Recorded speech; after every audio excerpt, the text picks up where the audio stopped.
যে দেখো ডাকিতেছে তোমায় কবরের মাটি, ওই যে দেখো ডাকিতেছে তোমায় কবরের মাটি।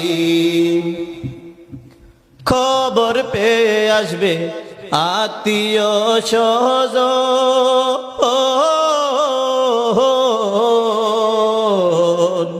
তোমারি চার পাশে বৈশা তারা করিবে ক্রন্দন।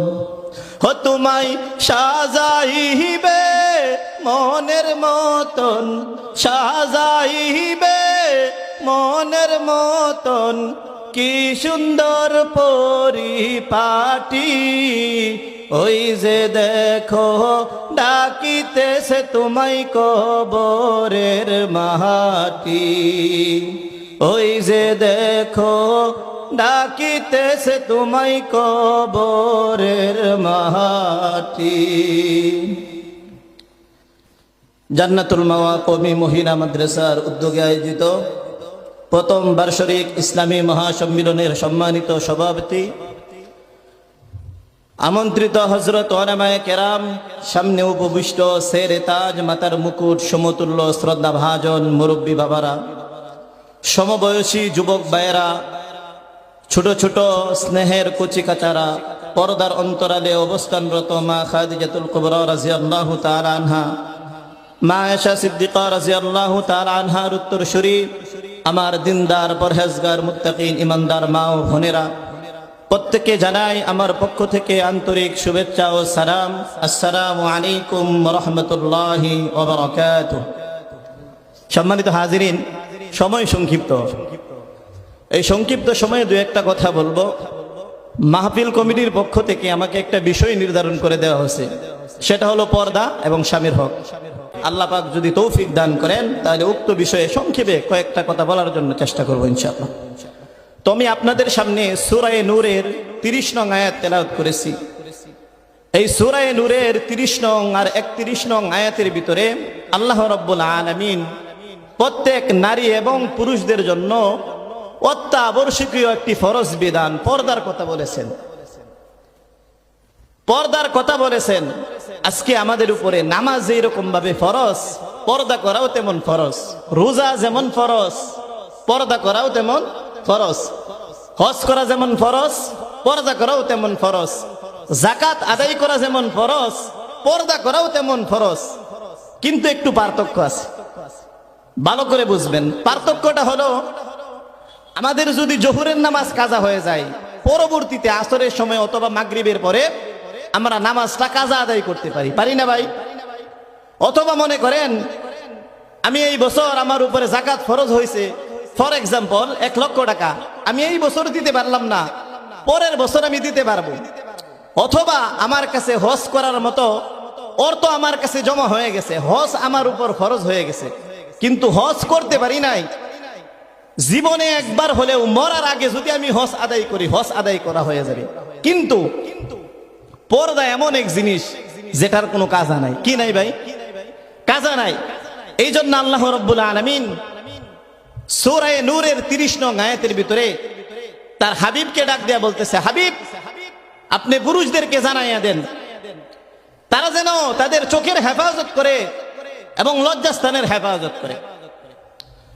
পরওয়ারদিগারে আলম রব্বে কারিম তার হাবিবকে নির্দেশ দেয়া বলেন, কুল লিল মুমিনিনা ইয়াগুদ্দু মিন আবসারিহিম ওয়া ইয়াহফাযু ফুরুজাহুম। আল্লাহ রাব্বুল আলামিন তার হাবিবকে নির্দেশ দেয়া বলেন, ও আমার হাবিব আপনি ঈমানদার পুরুষদেরকে জানাইয়া দেন তারা যেন তাদের চোখের হেফাজত করে এবং তারা যেন তাদের লজ্জাস্থানের হেফাজত করে। আল্লাহ রাব্বুল আলামিন সূরা নূরের 30 নং আয়াতের ভিতরে পুরুষদেরকে চোখের হেফাজতের কথা বললেন, লজ্জাস্থানের হেফাজতের কথা বললেন। পরের আয়াতে আল্লাহ রাব্বুল আলামিন সূরা নূরের 31 নং আয়াতের ভিতরে আল্লাহ রাব্বুল আলামিন তার হাবিবকে আবার ডাক দিয়া বলেন, وقل للمؤمنات يغضضن من أبصارهن ويحفظن فروجهن ولا يبدين زينتهن إلا ما ظهر منها আল্লাহ রাব্বুল আলামিন তার হাবিবকে ডাক দিয়া বলেন, ও আমার হাবিব, আপনি ঈমানদার মহিলাদেরকে বলেন তারাও যেন তাদের চক্ষুকে হেফাজত করে, তারাও যেন তাদের লজ্জাস্থানকে হেফাজত করে। মহিলাদের ক্ষেত্রে আল্লাহ রাব্বুল আলামিন আরেকটু বাড়িয়ে বললেন, সেটা হলো তারা যেন তাদের সৌন্দর্যকে মানুষের সামনে প্রকাশ না করে, সৌন্দর্যকে মানুষের সামনে প্রকাশ যেন না করে, এবং তারা যেন তাদের উড়না দ্বারা তাদের বক্ষদেশকে ঢেকে রাখে। বড় আফসোসের বিষয় হলো বর্তমান সমাজের মেয়েরা, বেশিরভাগ মেয়েরা উড়না দিয়ে বুক ঢেকে রাখবে তো দূরের কথা, উড়নাই ব্যবহার করে না। ঠিক কিনা বলেন?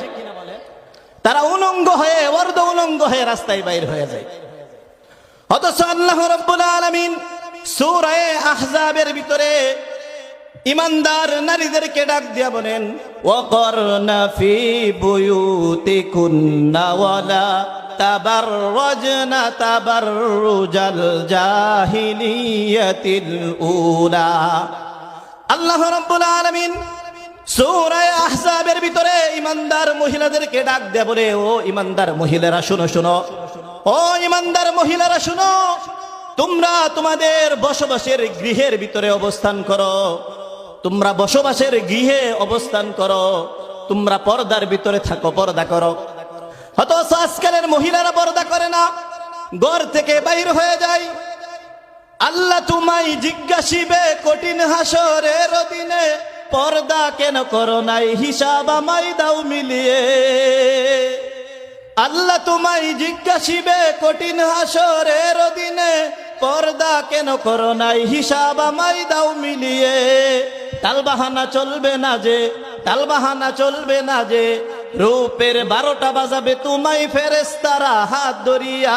দুনিয়ায় কি করিলা, অযথায় কেন আসিলা, দুনিয়ায় আইসা তুমি আল্লাহকে গেলা ভুলিয়া। ঠিক কিনা ভাই? পাতলা রঙের শাড়ি পয়রা মেকআপ দিয়া সাজাইয়া, নিজের বউকে সাথে লয়া জিনিস কিনো মার্কেট গইরা। দুষ্ট মহিলার দিকে সবাই তো চেয়ে থাকে, পর্দায় থাকে না নারী, ঘর থেকে যাই বাহির হইয়া। দুনিয়ায় কি করিলা, অযথায় কি আসিলা, দুনিয়ায় আইসা তুমি আল্লাহকে গেলা ভুলিয়া। ও পর্দা নিশি মাগো, ও পর্দা নিশি বনগো, এজন্য আমার প্রত্যেকের কাছে আকুল আবেদন থাকবে পর্দা করার জন্য। মহিলাদের জন্য জান্নাতে যাওয়া একদম সহজ। হাদিসের ভিতরে আসছে, আমার বানানো কথা নয়। আল্লাহর রাসূল সাল্লাল্লাহু আলাইহি ওয়াসাল্লাম বলেন, যেই মহিলার ভিতরে 4টি গুণ থাকবে। কয়টি গুণ থাকবে ভাই? আওয়াজ দিতে হবে, কয়টি গুণ? যেই মহিলার ভিতরে 4টি গুণ থাকবে, আল্লাহ রাব্বুল আলামিনের হাবিব বলেন, ওই মহিলা জান্নাতের 8টি দরজা সমূহের যে কোনো দরজা দিয়া জান্নাতে প্রবেশ করতে পারবে। গুণ 4টি হলো, আল্লাহর হাবিব বলেন, ইদা সাল্লাতিল মারআতু খামসাহা ওয়া সামাত শাহরাহা ওয়া আহসানাত ফারজাহা ওয়া আতাআত বালাহা দাখালাত মিন আই আবওয়াবিল জান্নাতি শাত।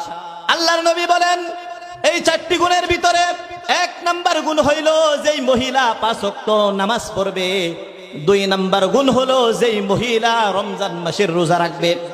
3 নাম্বার গুণ হইল যেই মহিলা পর্দা করবে। 4 নাম্বার গুণ যেই মহিলা স্বামীর আনুগত্য করবে। ওই মহিলা জান্নাতের 8টি দরজা সমূহের যে কোনো দরজা দিয়ে জান্নাতে প্রবেশ করতে পারবে। তাহলে বলেন, মহিলাদের জন্য জান্নাতে যাওয়া সহজ নাকি কঠিন? একদম সহজ।